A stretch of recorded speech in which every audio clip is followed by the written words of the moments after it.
அவளுமே காசுல இருந்து ரிட்டர்ன் வந்ததுக்கு அப்புறம் வருண் உன தேடி நின்றான்ட்டு கூட இருக்க பையன் சொல்றான். வருணுமே ஒரு சிங்கரா இருப்பான். ஸ்ருதி ஊருக்கு வந்ததை பார்த்ததுமே இவனுமே ஸ்ருதிக்காக ஒரு பாட்டுமே பாடுறான். அடுத்து ஒரு நாள் ஸ்ருதியுமே பஸ் ஸ்டாண்ட்ல உட்காந்துட்டு இருக்கும்போது இவன் கார்ல போகும்போது ஸ்ருதியை பார்த்துட்டு வா நான் உன்னை கூட்டு போற சொல்லி கார்ல கூப்பிடுறான். அவளுமே ஸ்டார்டிங்ல நான் வரலாம் சொல்லி பாக்குறா. ஆனா வருணுமே எப்படியோ கன்வின்ஸ் பண்ணி கூட்டிட்டு போயிடுறான். இவங்க ரெண்டு பேரும் பேசிட்டு போகும்போது தெரியுது ஆக்சுவலா இவனுக்கு பயங்கரமான ஃபீவர் இருந்திருக்கும். இருந்தாலும் தனியா அவ ரோட்ல உட்காந்துட்டு இருக்காளேன்னு சொல்லிட்டு தான் டிராப் பண்றதுக்காக வந்திருப்பான். இது தெரிஞ்சதுமே ஸ்ருதிக்கு இவன் மேல கொஞ்சம் மரியாதை வருது.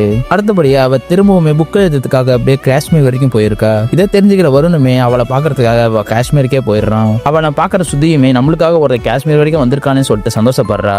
இவனுமே ஸ்ருதியை சண்டே பாக்குறதுக்காக காஷ்மீருக்கே போயிடுறான். ஸ்ருதியுமே 10 வாரம் இங்க தங்க போறதா சொல்லியிருப்பா. ஆனா கடைசி சண்டேயுமே வந்ததுனால அவள் லவ் பண்ற விஷயத்தை எப்படியே ஸ்ருதிக்கிட்ட அவனுமே சொல்லிடுறான். இதை கேட்டதுமே ஸ்ருதியுமே அழுதுட்டு எங்க அப்பா ஆர்மில இந்த காஷ்மீர்ல தான் வேலை செஞ்சுட்டு இருந்தாரு. எங்க அப்பாவுமே என்ன பார்க்க மாசம் வந்துருவார் சொல்லிட்டு நானுமே வெயிட் பண்ணிட்டு இருப்பேன். ஆனா ஒரு நாள் எங்க அப்பாவோட டெட் பாடி தான் எங்க வீட்டுக்கு வந்தது சொல்றா. இதே மாதிரி நீயுமே வார என்ன பாக்குறதுக்காக வர, ஆனா எங்க என்ன பார்க்காம என்னைக்காவது வராம போயிடுவியா சொல்லிட்டு இவளுமே லவ் பண்றத இன்டைரக்டா சொல்லிடுறா.